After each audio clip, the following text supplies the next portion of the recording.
இந்த ரெய்னி சீசனில் ரொம்ப ரொம்ப ஈஸியாக எல்லாருமே அஃபெக்ட் ஆகி கஷ்டப்பட்டுருக்கிற ஒரு விஷயம் சீசன் மாதிரி ஃபீவர், ஹெட்டேக், காஃப்.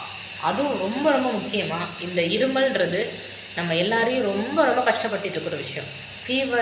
ஃபீவரோடு சேர்ந்து ஃபீவர் முடிஞ்சதுக்கப்புறமும் இது கண்டினியூவாக ரொம்ப நாளாக இருந்துக்கிட்டே இருக்குது. எல்லாருமே வந்துட்டு அஃபெக்ட் ஆகிட்டு இருக்கிறது தான் இந்த காஃப்ன்றது.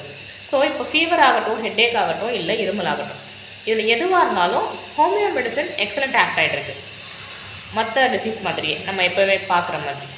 ஸோ இப்போ வந்துட்டு ஃபீவராக இருந்தாலும், ஹெட்டேக்காக இருந்தாலும், இருமலாக இருந்தாலும் எத்தனை நாளாக இருக்குது, எதுக்கப்புறம் ஆரம்பிச்சிது, என்ன பண்ணால் இந்த ஃபீவரோ ஹெட்டேக்கோ இருமலோ அதிகமாகுது, என்ன பண்ணால் கொஞ்சம் பெட்டர் ஆகுது, ரிலீஃப் ஆகுது அப்படின்ற இந்த ஒரு சில விஷயம் டீட்டெயில்ஸை மட்டும் நம்ம கொஞ்சம் கவனித்து ஹோமியோபதிக் மெடிசன் எடுத்தோம் அப்படின்னா எக்ஸலண்ட்டாக ஆக்ட் ஆகும்.